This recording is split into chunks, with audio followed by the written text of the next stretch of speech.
Ini adalah si Ibu L ngomong, waktu gua diperiksa di TKP, 3-4 anggota polisi make di situ. Make di situ. Make barang. Make.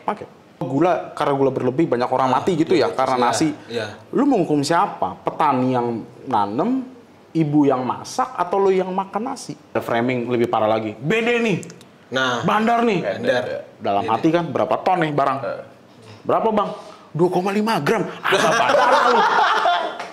Lu kayak lu tukang lele, lu lele bandar, lu punya lele berapa ribu? Ya 2 sih. Insya Allah bulan depan lahir 3. Lu mana bandarnya? Lu bandar cabe? Iya, di rumah ada berapa pot? 1, dikit lagi nambah. Mana bandarnya?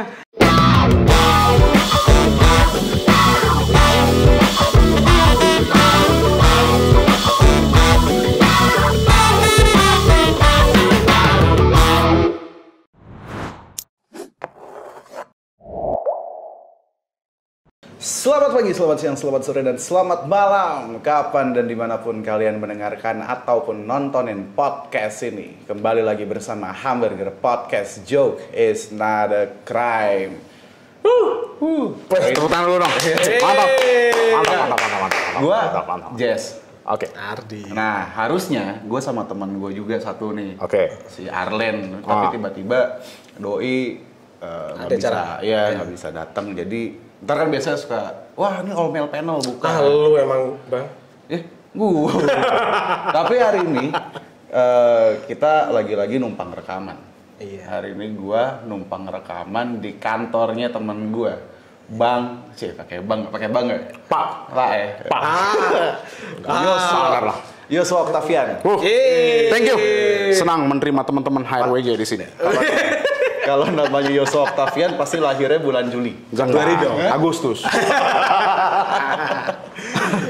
Jojo ini pengacaranya LBH Masyarakat.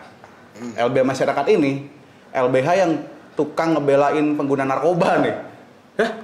Asli. Lo ngapain sih bela-belain orang pakai narkoba, Jo? Ngapain ya?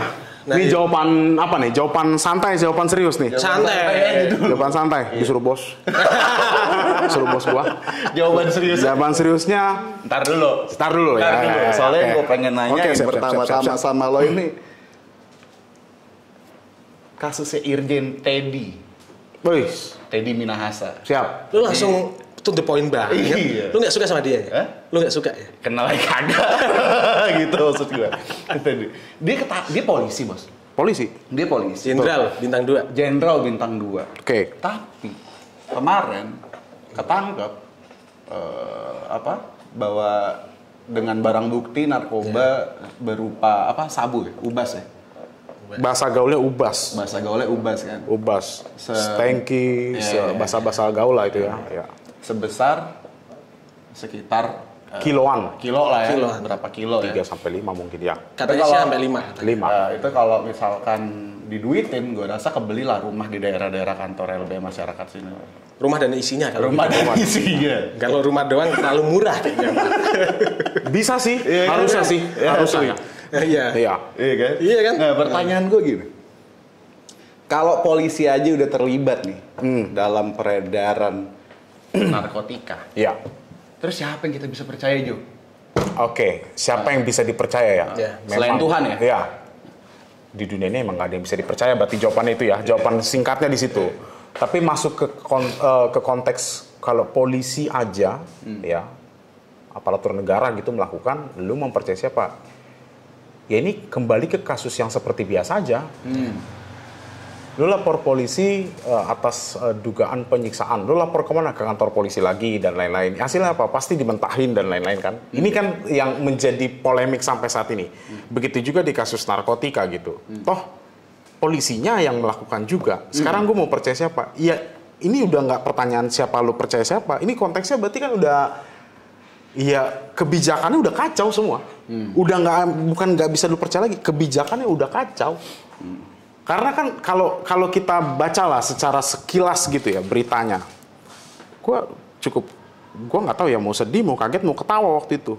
Soalnya waktu itu kan momentumnya polisi dipanggil ke istana. Iya, betul. Ya kan? Wah. Betul. Ini jokes-jokes sedikit lah ya. Panggil istana, nggak boleh bawa ajudan, nggak boleh pakai topi tongkat, bla bla bla, nggak boleh bawa HP. Terus gue baca Twitter, liat Twitter ada tuh yang nelfon tuh. Tetap berarti ada yang pakai HP. Di situ aja ya tandanya mereka udah ngeyel banget ya. Ya udahlah, tapi itu urusan mereka dengan yang manggil lah. Terus dia ketangkep. Alasannya jual barang bukti narkotika sitaan gitu ya. Terus diganti apa, tawas atau apa gitu. Ada banyak versi juga. Ya banyak versi lah kan. Sampai saat ini kan poinnya nggak tahu karena belum diperiksa. Beliau sakit. Iya. Oke. Waktu dengar cerita itu, gua secara pribadi sebenarnya nggak terlalu kaget. Gua serius karena dulu kita pernah dampingin orang gitu. Inisialnya L. Dia seorang perempuan, ibu-ibu gitu. Oke. Dia dijebak sama pasangannya gitu, pacarnya, warga negara asing. Barang bukti cukup gede saat itu, 20 kilo. 20 kilo. Sabu-sabu. Satu tas. Ubas tuh. Iya, ditaruh di satu kontrakan di dalam lemari gitu. Oke, gue sepakat ya. Intinya ini spoiler aja langsung ya. LBM sepakat nggak sih menghukum para pengedar narkotika? Jawabannya sepakat. Tapi gue belum masuk ke jenis hukuman ya. Intinya sepakat dulu kalau yang ngedar narkotika. Pengedar ya? Ya mungkin itu bahasanya itu kan crime ya. Ya udah ditindak aja. Tapi gue lanjut lagi ke ceritanya si L tadi, si ibu L tadi. Dia bilang dia ditangkap sama 10 pasukan dari kepolisian. Yang lucunya di kejadian itu adalah mereka berfoto. Berfoto. Okay. Sukses dong. Sukses. Gue nggak tahu fotonya itu untuk apa. Intinya mereka foto. Foto-foto kita berhasil nih nangkep. Tanda kutip disebut bandar gitu. Si ibu ini nangis-nangis bilang bukan punya gua. Ini punya pasangan gua. Udahlah bahasa lo aja itu. Intinya ditangkap. Hal yang menarik lanjutannya adalah si ibu L ngomong. Waktu gua diperiksa di TKP, 3-4 anggota polisi make di situ. Make di situ. Pakai barang bukti. Make. Gila. Serius. Dan itu bukan cerita satu. Cerita 2, 3, 10, 100 ada. Serius. Ya, jadi kasusnya yang tadi ke kasus sang jenderal tadi, ya gue nggak kaget sebetulnya. Kenapa? Ya jawaban simpelnya. Ya karena itu dikuasai sama mereka. Iya betul. Mereka yang megang kan. Set. Gue nangkep lo.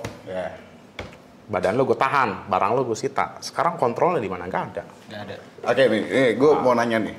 Berarti yang gue tangkap, apa yang lo pengen katakan adalah kejadian soal akhirnya kita mengetahui nih, Irjen Teddy ketangkep punya narkoba sekian kilo dan segala macam, itu kan ya karena ketahuan aja kan. Iya. Dan itu bukan, maksudnya itu bukan satu-satunya dan juga bukan baru pertama kali loh. Yes.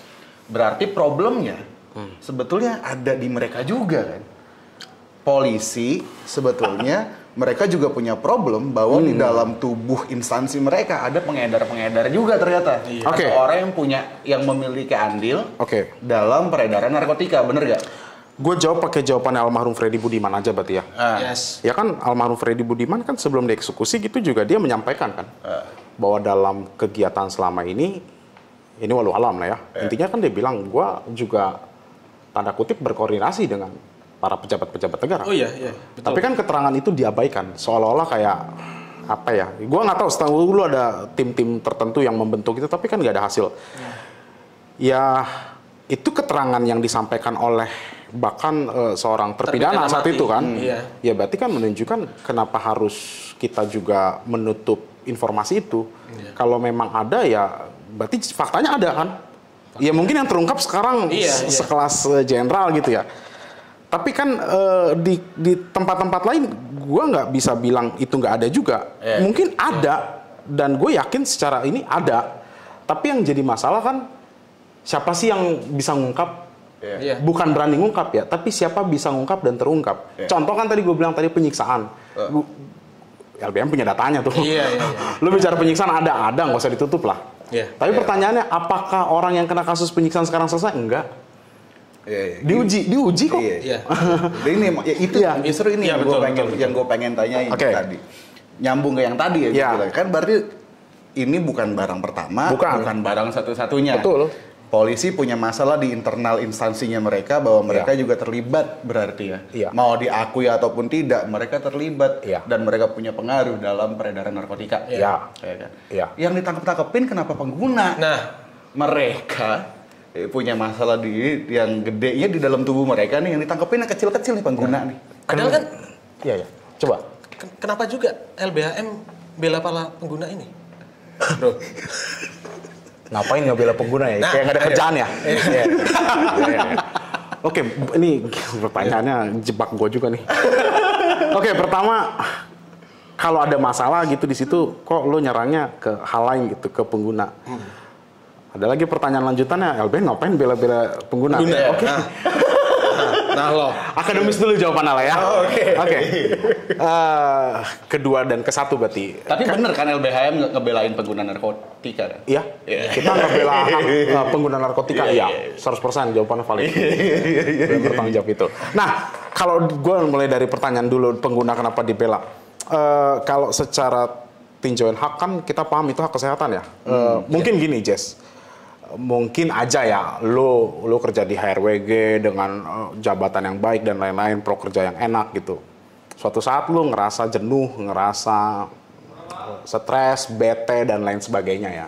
Dan lo butuh healing, lo butuh penyegaran, lo butuh apalah gitu. Sehingga lo, ya mungkin lo dengan cara karaoke, dengan cara lo minum alkohol dan lain-lain, toh lo Jalan-jalan. Nah, tapi ada juga orang yang memilih dari akses lain. Apa itu? Ya dia makailah. Kok tadi lo nyebut-nyebut begitu ngomongin gue, kok nyebut-nyebutnya minum alkohol sih ya? Ya nggak tahu. Gue ngeliat ada skema itulah. Iya. Kan bareng sama lo juga. Iya. Bartender gue ya. Intinya di situ kan. Berarti ada pilihan orang, kebebasan orang untuk menggunakan itu. Selama dia menggunakannya itu, menurut gue ya, selama itu menggunakannya toh dia tidak dengan cara melakukan tindak pidana, mencuri, menodong, lalu dia membeli narkotika, ya itu berarti kan perbuatan pidana. Tapi selama itu dilakukan sesuai dengan kebutuhan dia, dia yang mau, Betul. lo kenapa gitu kan? Itu yang selama ini kita perjuangkan. Itu yang selama ini mau kita sampaikan ke pejabat negara, ke polisi, ke hakim, ke jaksa. Ini kan gak ada korban, ya. Tindak pidana yang gak ada korban, menurut gua, apa korbannya? Nanti terserah mau dibantah ada korban dan lain-lain. Oke, tapi kita coba masuk ke situ dulu.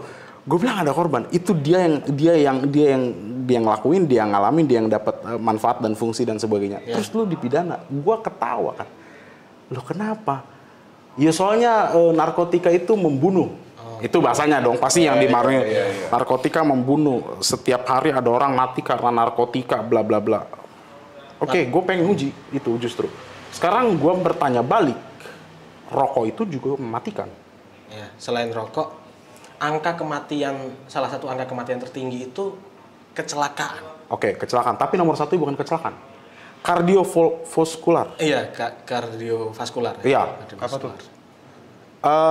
Ini apa namanya? Jantung. Ya. Oh, iya. Penyebabnya lo tau, Jess? Ya ada di sini sekitarnya. Rokok. Ya. Konsumsi gula berlebih. Ya. Dari nasi, ya kan? Maksudnya gini, Bang. Apa namanya, kalaupun kayak tadi gara-gara gula berlebih terus gara-gara kecelakaan, apakah motor dilarang? Yes, itu jawabannya. Kan? Pertanyaan itu jawabannya. Itu makanya, kan, iya kan? bahkan masuk ke subjek Apakah- pelaku nanti. iya. Kalau ditanya dibilang, oh karena gula berlebih banyak orang mati gitu ya, karena iya, nasi. iya. Lu mau hukum siapa? Petani yang nanem, ibu yang masak, atau lu yang makan nasi? Iya. Kan itu jadi jawaban betul. Iya, kuatnya. Kalau itu gue tanya balik ke pejabat negara, gue tanya penegak hukum, mereka nggak mau jawab. Intinya positif aja. Ada undang-undangnya. Iya. Akhirnya pendekatannya jadi positifis aja kan? Iya, ada undang-undangnya, tangkep. Nah. Ya udah, gue ajak lo berdebat secara hukum juga. Oke, lo pakai dasar itu, gue kasih alasan lain. Sekarang kenyataannya kalau di dalam suatu kasus, gue pengen kasih tahu ya, pihak penegak hukum itu mengabaikan mens rea gitu. Tujuannya, sebab musababnya. Lu mencuri, clear, udah lu curi. Lu nggak ditanya, kenapa lu mencuri? Iya. Betul. Lu pasti akan beda. Lu pernah dihadapin gini nggak situasi? Ada seorang ibu mencuri susu. Iya, Ya. mencuri kayu Clear, bakar. susu. Nah. Tapi kalau pasti nanti akan berbeda situasinya. Ibu ini mencuri susu, susunya mau dijual, mau buat apa? Buat dugem. Akan beda dengan ibu ini jual susu, nyuri Untuk susu, anaknya. susunya dijual duit 25.000 buat ngasih anak makan. Pasti harus beda dong. Iya. Pendekatan itu kan harus didengar. Di narkotika nih jarang banget didengar. Padahal udah berkali-kali disampaikan, misalkan nih dalam jenis zat tertentu, narkotika jenis misalkan ganja lah. Lu kenapa sih pakai ganja? Wah, gue stres. Gue pernah coba pakai ganja dan stres gue berkurang. Keterangan itu kan seharusnya dipakai. Lu teliti berarti. Karena yang ngomong nggak satu orang, beratus beribu orang yang ditangkap pasti alasannya itu. Lu teliti dong. Kalau dia bilang menggunakan ganja, misalkan, toh bisa untuk kesehatannya dia gitu. Bahkan ada yang lebih fatal lagi kan, lo tau lah kemarin ada yang untuk penyakit dan lain sebagainya. Itu kenapa nggak lo teliti? Tapi nyatanya enggak. Alasan dasar simpel aja, undang-undang yang ngatur nggak boleh diteliti itu. Gue mau debat di mana lagi, Jess? Selesai. Rasanya apa ya? Bukan jokes, tapi nyata yang lucu juga lagi-lagi. Lo tau nggak sih ada suatu hal disebut dengan reward, penghargaan, ketika lo berhasil nangkep-nangkepin itu seolah-olah lo kan memberantas kejahatan, lo dapet reward. Rewardnya banyak ya.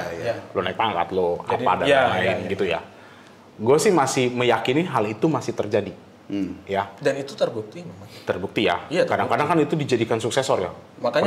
Makanya kalau apa namanya kayak nangkepin pengguna itu paling sering ditampilin tuh konferensi pers. Apalagi artis yang punya nama besar, itu kayaknya memang suatu achievement ya buat apanya, buat para aparat itu, polisi itu. Ini masalah konferensi pers lagi kan, lagi-lagi nambah lagi masalah kan. Ya itu makanya salah satu kayak bentuk suatu apa ya yang harus dibangga-banggakan. Padahal kalau gue melihatnya, itu kegagalan lu, itu kegagalan justru. Kenapa sih lu begitu senangnya bereforia tentang hal itu? Padahal lo sadar gak sih program lo yang katanya menghapus apalah, mungkin ada kali narasi program Indonesia bersih narkoba lah atau apa. Yang menurut gua ngapain sih lo? Apa yang mau lo raih, apa yang mau lo tuju, toh nggak akan ada juga hal itu. Ini kayak seolah-olah gembor-gembor yang bullshit aja. Emang apa salahnya dengan narasi Indonesia bersih narkoba? Narasi yang salah adalah nanti ke arah penegakan hukum yang salah. Itu kan anggaplah narasi yang berkembang sekarang war on drugs ya. War on drugs. Perang terhadap narkotika. Gua dulu ngerasa keren ya, perang terhadap narkotika, perang habis-habisan. Nah, tapi efeknya siapa? Ya pengguna narkotika tadi lo tangkep. Iya. Dan itu nggak menyelesaikan masalah. Nambah masalah. Salah satu nambah masalah yang paling kuat apa? Penjara kan? Penuh. Overcrowded. Lo cek lah SMS Lab di Jenpas tuh situsnya. Overcrowded berapa persen? Lebih dari 101%. Yang kemudian kita juga pernah diperhadapkan sama fakta di mana penjara kebakaran dan itu kan karena overcrowded juga. Overcrowded dan paling katanya ya, mungkin ada riset terbaru katanya yang paling banyak itu malah yang membuat overcrowded pengguna yang dijebloskan. Sebenarnya sih bukan katanya sih, itu fakta ya? 50% lebih datanya itu kan bilang 50% lebih? Iya, itu pengguna. Jadi kalau di SMS Lab itu ada juga data, ini bahasa SMS Lab ya, di Jenpas, pengedar narkotika atau pengguna narkotika. Nah, pengguna narkotika tinggi banget datanya. Pengedar ya ada, tapi tidak sebesar pengguna narkotika. Itu kan faktanya sebenarnya. Nah, kedua, lu tadi masalah bahasa rehabilitasi ya. Bicara fair lagi, ternyata ada satu riset menunjukkan mereka juga sebenarnya nggak butuh amat rehabilitasi. Serius. Terus harusnya gimana? Seharusnya gimana? Ya seharusnya nggak ditangkap. Itu bahasa ekstrim ya? Nggak ditangkap. Ya lu mungkin bukan bahasa seolah-olah gue bilang nggak ditangkap, dia bebas nanti pakai narkotika dan lain-lain ya. Bukan, tapi pendekatan lu mau kemana? Pendekatan kesehatan dan lain-lain kan. Gini deh, gue sampaikan dulu ya ceritanya. Kalau orang ditangkap kasus narkotika di kepolisian ya, si pengguna itu sebenarnya punya hak untuk menguji kesehatannya melalui apa? Asesmen. Nanti adalah tim asesmen terpadu TAT dari BNN, kota, provinsi, pusat dan lain-lain. Oke, nyampe situ gue titik dulu. Faktanya, itu jarang terjadi. Betul. Gue sangat senang, gue tekanin ya, gue sangat senang kalau ada artis ketangkep, pejabat ketangkep, dia dilakukan asesmen dan dia direhabilitasi. Gue sangat senang. Tapi gue akan lebih senang lagi kalau tukang ojek, kalau semua mahasiswa juga merasakan yang sama. Gue 2019 menguji hal itu, yang akhirnya digelar di tahun 2020 Gue menguji sengketa informasi terhadap itu. Ngelawan siapa? Polda Metro Jaya. Kapoldanya. Kenapa? Saat itu kita lagi ngebela kasus tukang ojek. Dia udah berkali-kali klaim gua itu pengguna narkotika. Gua make narkotika karena gua kerja malam.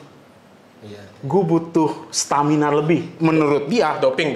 itulah yang terbaik. Iya, doping.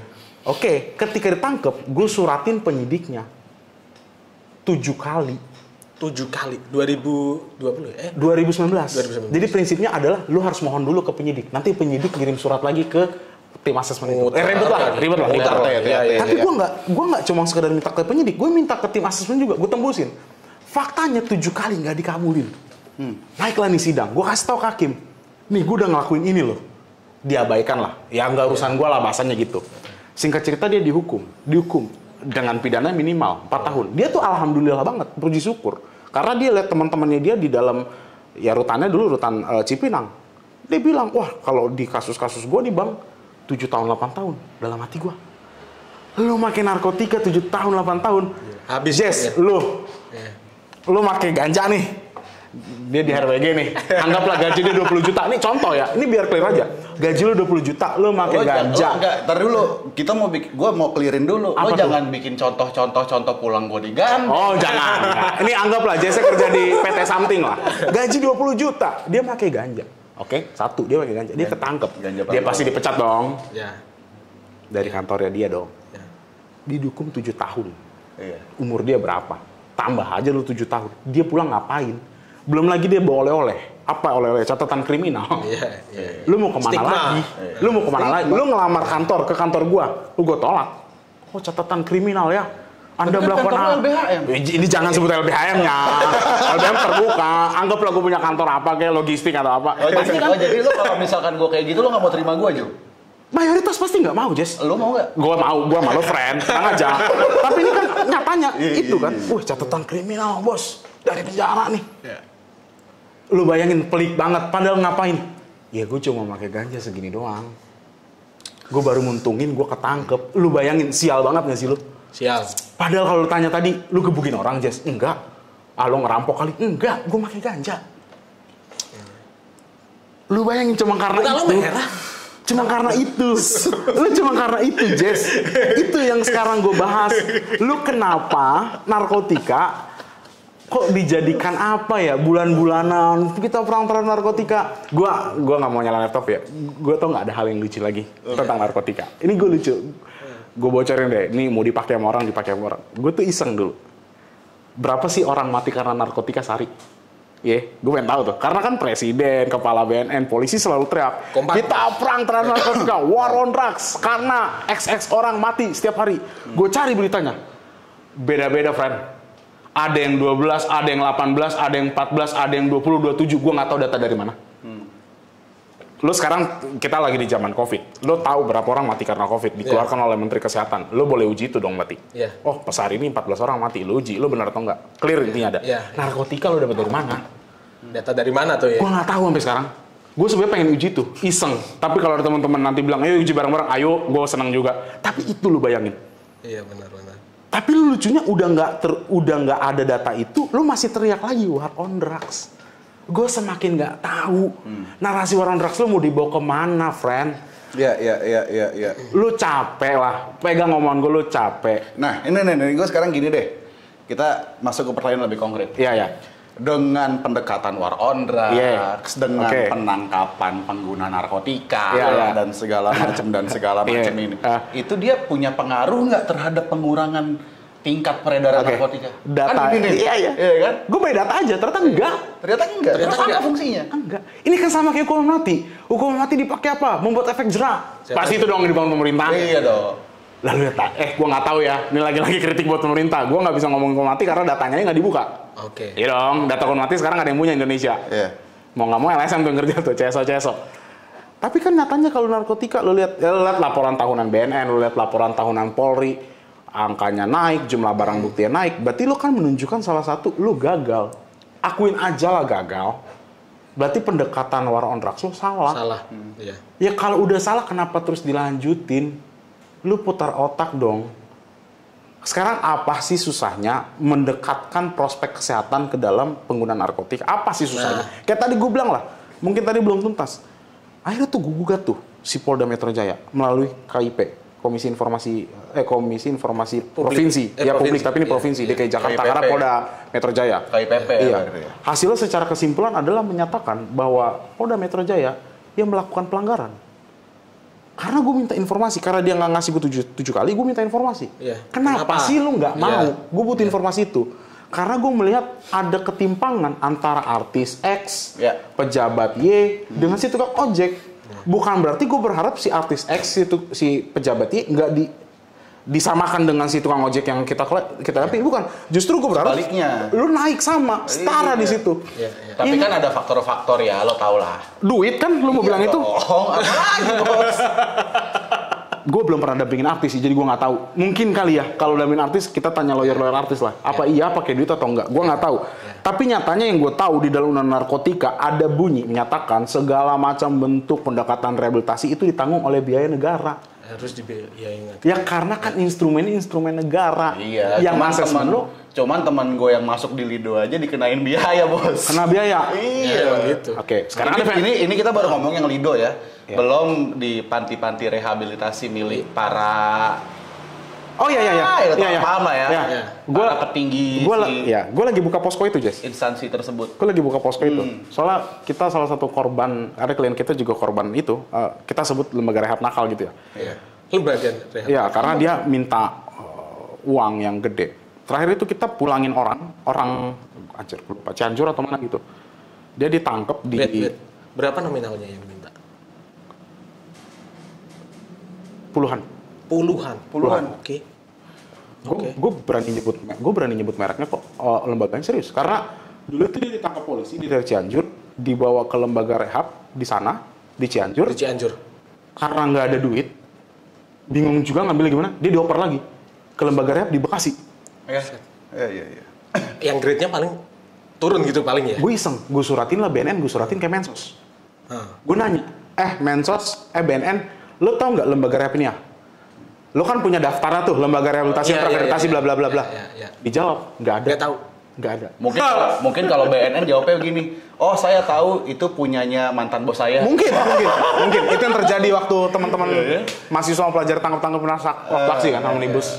Gua iseng-iseng tracking, oh ternyata punya Kombes something. Oh ya udah. Apanya itu? Lembaga-lembaga. Lembaganya. Jadi poinnya adalah mungkin itu salah satu cara sekarang cuci tangan ya. Dulu kan ya, yang gua tahu nih ya. Gue pernah wawancara satu orang gitu ya. Lu lagi dugem nih. Saat jam 2 pagi. Selamat pagi, kami dari Polda Metro Jaya hendak memeriksa urin Anda. Sip. Diperiksa urinnya positif. Marbuk nggak ada. Sip, masuk rehab. Dasarnya apa? Ya mereka pakai dasar ada namanya surat edaran Bareskrim. Itu di tahun 2000, gue lupa 18 atau 19 lah. SE Bareskrim itu. Intinya bahasanya gini, seseorang dapat direhabilitasi apabila urin positif tanpa barang bukti narkotika. Dulu mungkin orang mengapresiasi tuh surat itu. Wih, keren ya. Direhab. Jadi nggak dipenjara. Tanpa gue sadari, ternyata efeknya lebih kacau. Apa? Itu timbullah rumah-rumah rehab nakal. Iya. Oke, sampai kan jadi peluang bisnis baru akhirnya. Parah. Gue nggak tahu ternyata di situ nominal gede-gede banget. 20, 40, 50. Serius? Iya, betul. Dan di dalam rehab itu berapa puluh orang, ratus orang? Lu lihat? Pernah ada yang kita temuin itu puluhan, 30. Dan yang gue jadi masalah apa? Itu kayak lu ngutang, tau gak? Semakin lama lu di situ, ada bunga, ngerti gak? Jadi argo lu jalan. Jadi semakin lu nggak ditebus gitu sama orang tua lu, jalan lagi argonya. Kayak KPR. Asli. Jadi gue juga mikir suku bunga dong pakainya. Nggak flat rate. Iya, suku bunga. Iya. Gelap banget kan tuh. Jadi isu narkotika itu gelap banget kan. Gelap banget. Makanya itu kalau kembali ke pertanyaan awal, lu kenapa sih bela pengguna narkotika? Ya itu. Kalau mau jawaban secara peliknya, weh Kang Bakso tuh. Aduh, udah mulai. Kang Bakso bawa HP. Poinnya itu. Ampun dan. Poinnya itu, kenapa kita ada di situ ya? Dan ternyata Baga. Iya. Ya, Mas Baga. Dia saya lagi-lagi bukan saya. Ya itulah poinnya kenapa kita di situ ya. sehitam itu, seburuk itu, apalah. Kenapa gue ada di situ? Ya kembali lagi, lu mau bahas tentang narkotika di kebijakan mana yang gue anggap itu selalu semua keliru. Kenapa? Ya gue fair aja lah, pembentukan kebijakan itu teman-teman komunitas ya, pengguna narkotika jarang dilibatin. Jadi mereka tuh nggak tahu. Ini gue pengen nanya gini. Iya. Kalau kita ngomongin ada pelaku, Ya, berarti kan ada korban. harusnya. Sepakat nggak? Iya. Nah, sekarang, kalau pengedar narkotika dianggap sebagai pelaku, Iya. lalu pengguna narkotika dianggap sebagai Pelaku juga. Siapa korbannya? Korbannya siapa itu? Ya. Apakah ini lagi-lagi adalah bentuk ketololan atau kegoblokan orang-orang ini yang akhirnya nggak bisa identifikasi siapa pelaku dan siapa korban? Oke. Atau jangan-jangan ya udah karena ada lahan yang sangat basah, Oke. adalah Bisa Oke. lah. gitu. Kalau yang ngedar narkotika pelaku, yang make narkotika pelaku, siapa korban? Korbannya sampai saat ini, hari ini yang bisa gue jawab adalah ibu dari pengguna narkotika yang anaknya ditangkap, pacar dari pengguna narkotika yang mau kawin pacarnya ditangkap. Karena Gua- seharusnya pengguna narkotika tidak dilihat sebagai pelaku kan? Itu dia. Iya. Gua yang fokus di penanganan kasus narkotika, yang mondar-mandir harus pegang kasus narkotika, jadi korban karena waktu gue banyak kepake untuk ngebela Urusin. mereka. Itu korbannya. Kalau lu mau tahu siapa korban, ya itu. Kalau gue ya berpandangan, karena tadi lu clear kan, pelakunya pengedar, penggunanya juga pelaku. Iya. Terus siapa korban? Ya itu pelakunya. Korbannya itu. Tapi emang maksud gue justru kan si pengguna narkotika ini harusnya kan nggak dilihat sebagai pelaku juga. Iya, sepakat. Memang enggak. Makanya tadi. Tadi jawabannya. Efek domino itu tadi. Jawabannya disimpel aja. Lo baca dong pasal 11 ayat 1 Undang Narkotika. Iya. Barang siapa yang memiliki, menguasai, menerima bla bla bla. Ya lo sampai situ. Ya, ya. Nah, kalau ngomong soal harusnya gimana? Nah, Harusnya gimana? Oke. Ini masuk ke salah satu hal yang gue anggap pendekatan kesehatan tadi kan. Iya. Tadi kepotong tuh. Ya oke. Kalau memang misalkan gue ketangkep gitu ya, ditangkep. Lo ditangkep ya karena lo lagi ketahuan makin narkotika. Oke. Tapi yang pertama lo lakukan gue bukan ngetak-ngetik BAP. Bukan pertama kali yang lo lakukan Oke. mukulin gue. Tapi yang pertama lo lakuin, panggil tuh dokter. Lo panggil aja dokter, panggil orang yang ngerti, panggil psikolog. Coba di asesmen nih orang. Lo tanya tuh, kenapa dia makin narkotika? Jadi gini Jess, sebenarnya di TAT itu nggak cuma bicara kesehatan. Di TAT itu bahkan ada tim, nah tuh tukang sate tuh. Gua nggak tahu sekarang dia bawa apa. bawa hati gitu. Gantian. Habis dari bakso. Ganti shift. Bukan gua, dia bawa uang transport tuh. Anjir, bawa uang transport tukang sate. Jadi kalau misalkan tadi ya, gue sampai mana tuh tukang sate tuh lupa.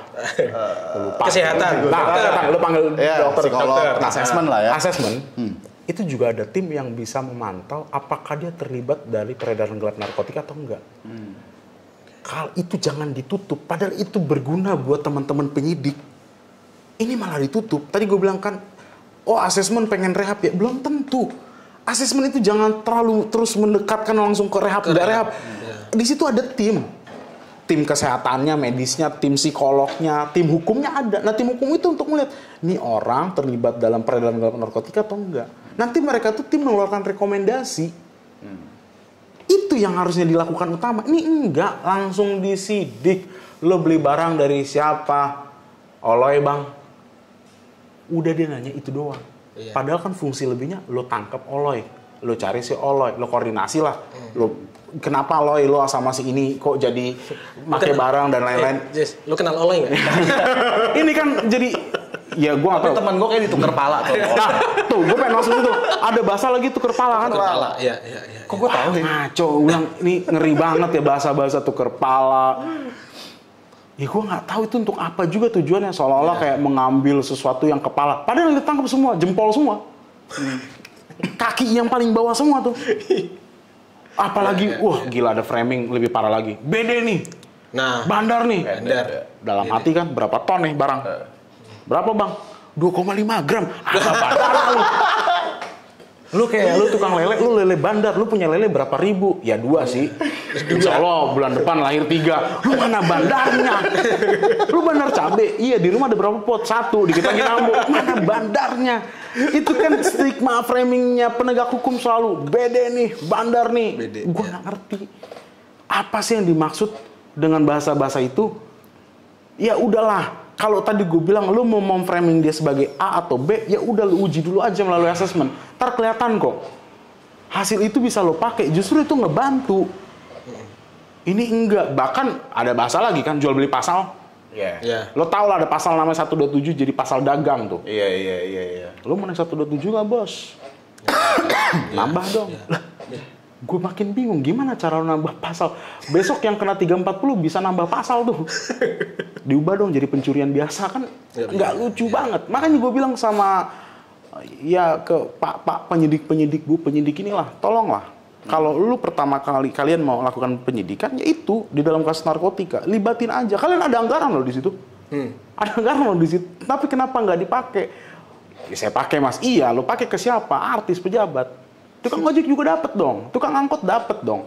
Jangan nanti masyarakat memframing hukum tumpul ke bawah, runcing ke atas, ya nanti lu marah. Iya. Kebalik bos. Kebalik Tumpul ke atas, runcing ke bawah. Terima kasih dibetulin. Nah intinya gitu kan. Lu nanti marah digituin, sakit hati, dilaporin, undang-undang ITE. Ya pokoknya itulah ya. Iya. Nah, tadi kan kita ngomong tuh ini banget ya, maksud gua tadi kan kita ngomong kayak parsial banget. Soal ini masalahnya ini masalah. Iya. Kalau secara holistik tuh masalahnya tuh apa sih? Ya, nah. Holistik. Ya, secara holistik tuh masalahnya apa? Oke, holistiknya pertama adalah framing narkotika. Itu sebagai kejahatan luar biasa. Betul. Itu selalu kan extraordinary crime. Ya. Gua kalau nanginin kasus narkotika itu biasanya dibangun. Bahkan ada yang lebih lucu lagi. Lo coba cek putusan-putusan narkotika, mau itu pengguna, mau itu pengedar, di dalam poin memberatkan, kan ada tuh biasanya tuh. Hal yang memberatkan, hal yang meringankan. Hal yang memberatkan apa? Biasanya nomor 1 adalah terdakwa tidak patuh terhadap program pemerintah. Ya. Lu bayangin. Jadi seolah-olah itu menjadi program nasional yang wajib diikuti. Ya, kalau secara holistik, lagi-lagi tadi, narasi war on drugs itu menjadi apa ya? Kalau gue sih menduga itu menjadi persoalan utamanya. Oke, berarti secara holistik tadi ya. Iya. Berarti maksudnya kalau mau dilihat payung besarnya berarti adalah narasi war on drugs. Gue melihatnya di situ ya. Seharusnya tidak dilihat seperti itu. Iya. Tetapi dilihat seperti apa? Ya lu mulailah berpikir. Tadi kan gue kasih apa sih spoiler. Apakah lu setuju kalau pengedar narkotika itu ditangkap? Iya. Gue setuju. Di proses hukum setuju. Tapi lu bisa nggak? Pertanyaannya, lu bisa nggak bedain mana pengedar, mana pengguna? Betul. Karena mereka berframing adalah atas dasar unsur-unsur di pasal. Barang siapa yang menjual, membeli narkotika dikenakan 114. Nah, pasal 114 itu kan disebut pasal bandar. Iya. Semua orang makin narkotika pasti beli. Iya. Weh, kalau narkotika lahir dari langit nggak ada tuh 114. Itu yang jadi masalahnya. Jadi pasal dalam tanda kutip pasal bandar dikenain ke pengguna. Pasti. Padahal ada pasal secara khusus lagi tuh di dalam pengguna narkotika. Tadi gue bilang 127. Ya kan, menggunakan narkotika. Ya tapi kan kembali lagi sebelum ke situ ditanya, tapi lu beli kan? Ya iya belilah, nggak usah lu tanya. Masa gratis? Masa ada sih yang gratis ya. Pun lu gratis kena menerima. Iya betul. Iya kan? Jadi semua unsur-unsur itu dipakai. Jadi gua pakai kadang-kadang ke pasal 127 bunyinya apa? Bahasanya ya, penyalahguna narkotika dalam golongan dapat di ayat 3-nya itu rehabilitasi. Oh, rehabilitasi. Poinnya itu. Poinnya tetap ada pidana di situ. Maksimal 4 tahun. Oke. Tapi Maksimal ada minimal. Maksimal 4 tahun. Oke. Correct me if I wrong ya. Tapi setahu gue itu 4 tahun. Karena di dalam 112-nya itu minimalnya 4 tahun. 111 ayat 1 juga 4 tahun gitu. Jadi yang di 127 maksimal 4 tahun. Poinnya adalah di 127 di poin 3-nya itu, ayat 1 poin 3-nya itu adalah dapat direhabilitasi, tapi merujuk ke pasal lain, ke 103, ke pasal 54, 55. Nah, di situ ada bahasa lebih aneh lagi tuh. Hakim dapat. Jadi kesimpulannya nggak wajib tuh. Suka-suka gua. Hakim dapat. Hakim dapat ya? Hakim Nggak dapat. beli berarti. Hakim dapat. Hakim dapat nggak beli ya. Gratisan ya. Ya itulah. Jadi ya lu kan bicara kebijakan ya dasarnya ke situ nanti ke undang-undangnya. Ya susah. Pengganti kampanye war on drug apa? Yang Apa ideal, ideal ya. Yang ideal. Oke, kalau mau tahu jawabannya lantik gue jadi kepala BNN. Nggak mungkin lah, nggak. Gue belum tahu sih poinnya idealnya.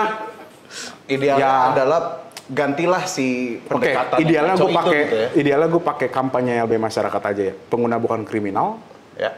ya penjara dan penjara bukan solusi. Itulah. Pengguna bukan kriminal. Penjara bukan solusi. Itu jawabannya sih. Kalau ditanya apa kampanye terbaik ya di situ lu mainnya. Ya. Jadi gua anggap itu barusan sebagai closing statement dari lo ya. Serius lu?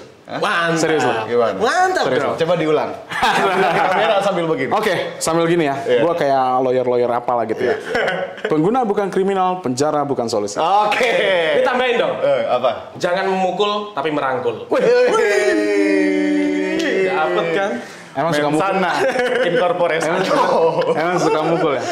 Oh, enggak jadi. Siap. Paling gitu sih. Oke. Udah lah ya kalau gitu ya. Kita udah kasih closing statement. Iyalah, udah ngeri juga nih gue deg-degan. Hah? Udah deg-degan gue. Tukang bakso udah ada tukang sate. Tukang sate. Sekarang Nggak tahu depan ada tukang bohong kali. baik. Oke. Semuanya. Thank you teman-teman. Thank you Jesse. Joe. Oke. Thank you. Salam. Oke. Thank you, Jess. Cakep.